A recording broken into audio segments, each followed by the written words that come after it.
Yuk jadi bagian dari dakwah kami. Dukung operasional dakwah dan sosial kami, raih pahala amal jariah yang terus mengalir sampai hari kiamat.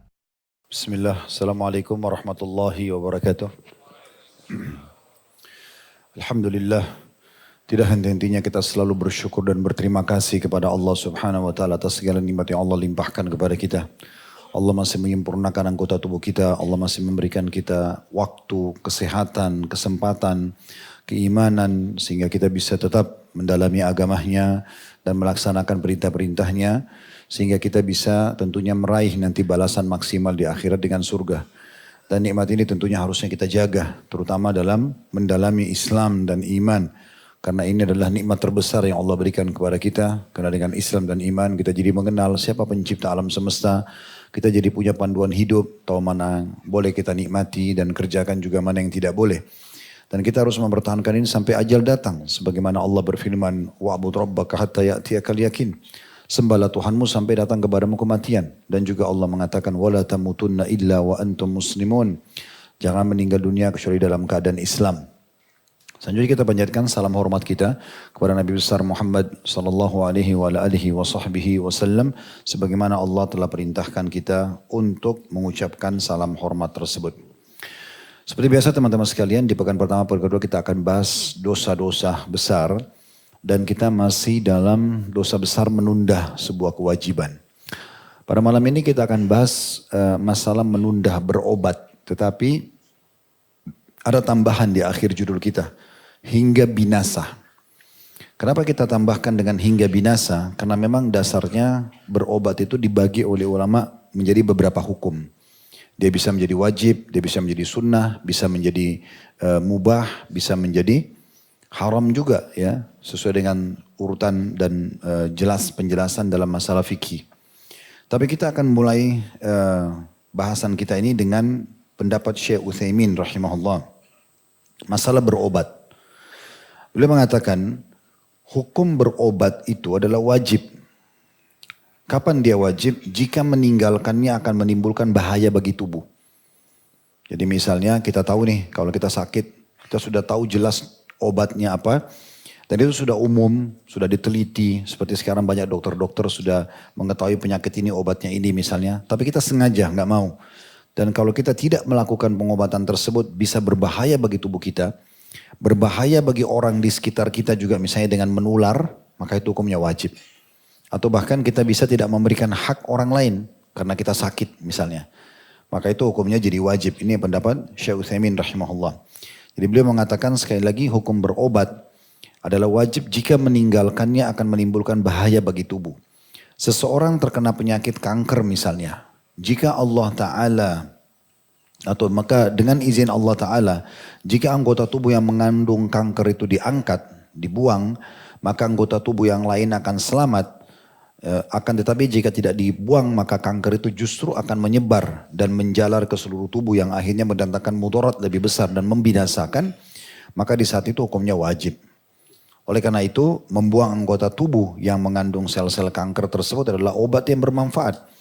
Sehingga dalam hal ini memotong atau membuang sebagian anggota tubuh untuk menyelamatkan anggota tubuh lainnya adalah hukumnya wajib kata beliau. Ya, adalah hukumnya wajib gitu ya. Kemudian juga dia menjadi wajib, lanjutan kata beliau, jika diketahui dan punya sangkaan yang kuat. Di saat kita berobat, kita akan mendapatkan kesembuhan. Dan jika kita tidak berobat, maka akan mendatangkan mudarat lebih besar. Maka di situ hukumnya wajib, itu bukan pilihan. Dan ini yang menjadi bahasan kita. Karena nanti orang akan bisa membinasakan dirinya kalau dia tidak berobat. Allah berfirman, wala tuhliku anfusakum, jangan kalian binasakan diri kalian. Wala taqtulu anfusakum, jangan kalian bunuh diri kalian. Nah, ayat-ayat ini menjelaskan kepada kita, kita tidak boleh sengaja menjerumuskan diri kita pada yang membawa bunuh diri, kebinasaan, itu ya. Misalnya makin parah penyakitnya. Nah, semua itu hukumnya wajib.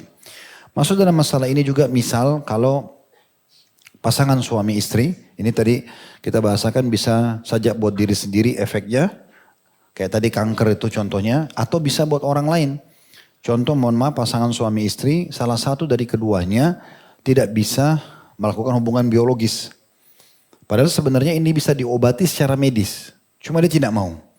Sehingga akhirnya ada hak orang lain tidak dipenuhi. Misalnya hak suami itu hak istri. Si istri misalnya kena kanker di rahim. Sebenarnya masih bisa diangkat. Masih bisa dibersihkan sehingga dia bisa memberikan hak suaminya. Biologis atau istri atau suami sebaliknya. Dia punya ejakulasi dini atau yang semisalnya. Yang tidak bisa memenuhi kebutuhan biologis istrinya. Yang merupakan hak istrinya. Maka di sini dia wajib berobat. Karena itu semua penyakit umum. Bisa diobati. Bukan tidak bisa gitu ya. Jadi kalau dia dengan egoisnya mengatakan, oh saya nggak mau. Ya sudah saya begini keadaannya, ini nggak bisa. Ya. Ini sebagai contoh saja. Ada hak orang lain, gitu kan? Atau kita bisa membahayakan orang lain. Contoh antum batuk sangat keras. Batuk ini kita tahu lendir yang dikeluarkan itu bisa menular. Kan? Orang flu berat, kemudian dia tidak pakai masker, dia tidak berobat, sehingga dia bersin sana sini di sejadah masjid, di jalan orang lain menghirup, kena penyakit orang lain.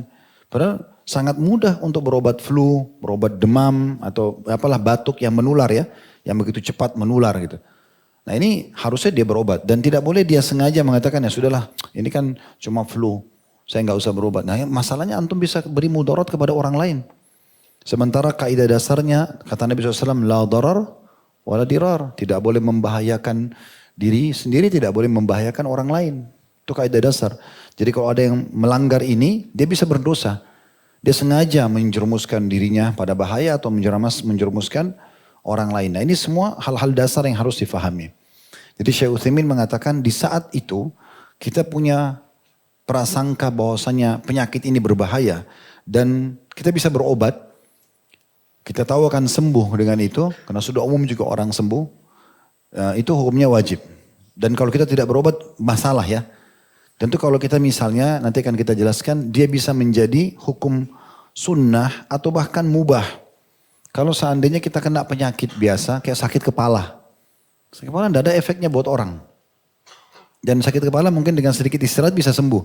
Nah di saat itu antum mubah saja. Boleh berobat boleh tidak. Tapi bisa berubah dari mubah menjadi sunnah di saat kita niat memberikan hak jasad. Misal ya udah daripada saya sakit kepala terus lebih baik saya minum obat dengan tujuan supaya lebih cepat sembuh. Walaupun sakit kepala itu bisa sembuh. Tidak ada efek buat orang lain, tidak bisa membinasakan antum. Nah itu tidak masalah.